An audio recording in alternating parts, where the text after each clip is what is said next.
এই যে একটা গাছ, কচু গাছ, এটা শুনলে অনেকে কচু, আসলে এই কচু গাছে আর এই কচুর শাকে কতটা যে পুষ্টিগুণে ভরা সেটা আর কি বলবো। এই যে কচুর যে একটা গাছ, এই গাছের সব খাওয়া যায়। মানে আমি এই যে এখানে নিলাম পাতাটি ফেলে, যেটা ওটাকে কচুর শাক বলে, আর এখন যে পাতাটা কাটতেছি এটা হচ্ছে কচু পাতা। রান্না করে খাওয়ার মতো এটা খুব উপকারী একটা তরকারি। এই কচুর লতিও কিন্তু খাওয়া যায়। কচুর লতির ভর্তা, কচুর লতি দিয়ে চিংড়ি মাছের তরকারি, যে কোনো তরকারি রান্না করে খাওয়া যায়। এই গাছটার কোন অংশটা ফালানো যায় বলেন আপনারা? কারণ কচুর যে মূলটা, ওই মূলটা রান্না করে খাওয়া যায়। তারপর হয়েছে লতি খাওয়া যায় ভর্তা করে, বিভিন্ন রকম করে তরকারি ভর্তা, আপনি যেভাবে খান ভাজিও খাওয়া যায়।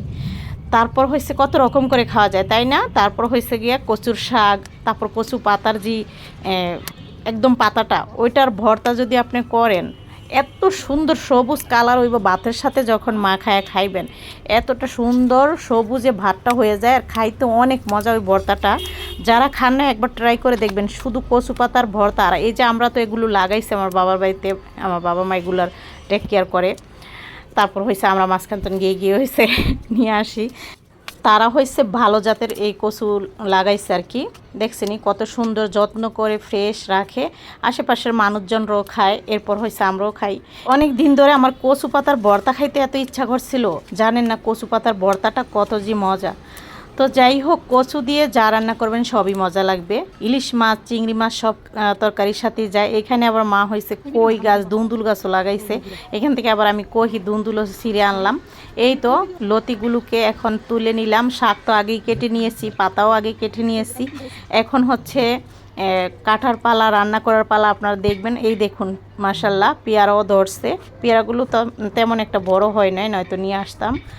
আর হয়েছে এখন এই যে লতিগুলোকে আনার পর শাক লতি সব কয়টা ধুয়ে তারপর হয়েছে আমি বাসায় নিয়ে আসবো আর রান্না করব। মাকে কয়টা হচ্ছে কেটে দিয়ে আসতেছি, তাকে কয়টা কচুর শাক কেটে দিয়ে আসবো, আর বাকিটা হয়েছে আমি বাসায় নিয়ে আসছি। দেখুন কচু পাতা, তারপর কচুর শাক, কচুর লতি, ওই পাশে কলমির ডগাও আছে, সেটা অন্যদিন দেখাবো, রান্না করবো, এটা আর দেখাইলাম না।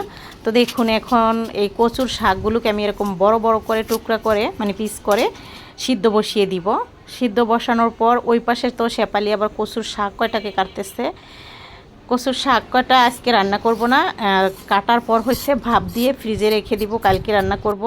তো কহি দিয়ে পাঙ্গাস মাছ রান্না করব। পাঙ্গাস মাছকে আমি জাল করে, তারপর মানে যেটাকে হোতলানো বলে, ওরকমভাবে করে রেখে দিয়েছি। আর এই তো শাকটাকে এখন ধুয়ে, মানে পাতাটাকে কচুর বসিয়ে দেওয়া হয়েছে। আর ওই যে কচুর যেটা শাক, সেটাকেও ভাপে দেওয়া হয়েছে। ভাপ দেওয়া হয়ে গেলে এরপর হয়েছে রেখে দিব। এটা আর আজকে রান্না করবো না। কিন্তু এই যে পাতার যে ভর্তাটা দেখুন কত সুন্দর সবুজ হয়েছে, তাই না? এই সবুজ পাতাটাকে আমি এখন সিদ্ধ করে তারপর হয়েছে ডাল গুটনি দিয়ে করে ফেলেছি, একদম ভর্তা ভর্তা করে ফেলেছি। মানে বাটলে যেরকমটা হয় সেরকম আপনি একটা ডাল গুটনি দিয়ে গুতায়া কিন্তু এরকম করে ফেলতে পারবেন। তারপর বেশি করে রসুন, বেশি পেঁয়াজ দিয়ে হচ্ছে বাগারটা দিয়ে দিতে হবে ভর্তার। ওই পাশে থালাবাটি তো সেপালে ধুইতেছে লাল লাল করে। এখন আমি হচ্ছে কচু পাতাটাকে এরকম, এই যে সিদ্ধ কচু পাতাটা এরকম গুতাইয়া, মানে ডাল গুটনি দিয়ে এরকম করছি, এখন দিয়ে দিলাম। তারপর একটু লেবুর রস দিয়ে দিচ্ছি। আসলে আমাদের এই কচুর জাত ভালো, এটা খেলে সমস্যা নাই, তাও আমি ঢরে দিয়ে দিচ্ছি যদি সমস্যা হয়। আসলে আমার মেয়ে ভাব দেওয়াটাই খেয়ে ফেলছে, বলতেছে না গলা টলা ধরে নেই, তাও আমি কিন্তু এখানে একটু লেবুর রস দিচ্ছি। আপনারা দিতে পারবেন, খেতে খারাপ লাগবে না। তারপর মরিচটাকে দেখলেনি তো পলিথিন দিয়ে গুঁড়া করে হাতে ডলে তারপর এখানে দিয়ে দিলাম। তো দেখলেন তো, একটু বেশি করে তেল দিয়ে ভাগার দিলে খেতে ভালো লাগে। কত সুন্দর কালারটা আসছে, দেখলেই ভালো লাগে, খেতে অনেক ভালো লাগে। কহি আনছি জি গাছ থেকে, সেই কহি দিয়ে হচ্ছে এই যে পাঙ্গাস মাছ জাল করে রেখে দিয়েছিলাম, সেইটা জাল দেওয়া যেহেতু আছে, তো প্রথমে মশলাটাকে কষিয়ে তারপর জাল করা মাছটাকে দিয়ে দিলাম। এখন একটু পানি পাতিলটা ধুয়ে দিয়ে দিলাম, দিয়ে ভালো করে কষিয়ে নিব। মাছটাকে কষিয়ে এইভাবে খেতে একটু সফট লাগে, খেতে ভালো লাগে। যাই হোক, এখন দিয়ে দিচ্ছি কলমির ডগা, ধুন্দুল, কহি, 2-4টা লতিও দিয়ে দিচ্ছি। কারণ লতিগুলো আজকে কাটা হয় না, লতিগুলো কালকে কাটা হবে। লতি কালকে রান্না হবে, কচুর শাকও কালকে রান্না হবে। এখন ঢাকনা দিয়ে ডেকে দিলাম, ডেকে দিয়ে ভালো করে কষিয়ে নিচ্ছি। তারপর হয়েছে অল্প পরিমাণে পানি দিয়ে রান্নাটা করব। আর আমি এভাবে একটু জাকিয়ে নিচ্ছি, কারণ মাছটা নিচে লেগে যাবে, এই জন্য। তো এইভাবে করে এখন আমি অল্প পরিমাণে একটু পানি দিয়ে ঢাকনা দিয়ে ডেকে দিব। আর হয়েছে নামানোর আগ দিয়ে ধনিয়া পাতা আর ভাজা জিরা গুঁড়া দিয়ে হয়েছে নামিয়ে নিব। তো যা বললাম যেটা কচুর শাক নিয়ে, কচুর শাক যারা নিয়ে গর্ভবতী তারা যদি খায় তাদের তো অনেক উপকার হবে। আর যে কোনো মানুষ আমরা যারা আছি কচুর নাম শুনলে অনেকে খাইতেছে না। আসলে কচুর শাকটা খেলে রক্ত পরিষ্কার থাকে, অনেক গুণাগুণ পুষ্টিগুণে ভরা। যাই হোক, যারা কচুটা খান না একটু খাবেন, কষ্ট হলেও একটু খাবেন, খেয়ে দেখবেন অনেক ভালো হবে, অনেক উপকার হবে।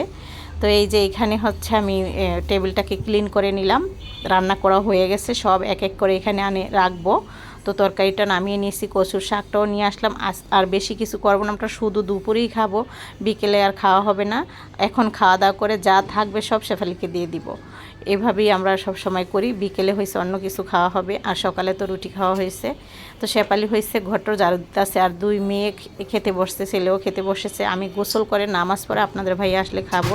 তো এইভাবে করে হচ্ছে আজকের এই ভিডিওটি শেষ করলাম। কেমন লাগলো অবশ্যই জানাবেন। আপনাদের কাছে ভিডিওটি ভালো লাগলে আপনারা ভিডিওটি চাইলে আপনারা আপনাদের ফ্যামিলি ফ্রেন্ডসদের সাথে শেয়ার করতে পারেন এবং আপনাদের মূল্যবান মন্তব্য কমেন্টে জানিয়ে যাবেন। সবাই ভালো থাকবেন, আবারও দেখা হবে নতুন ভিডিও নিয়ে। এখানে বিদায় নিচ্ছি, আল্লাহ হাফেজ।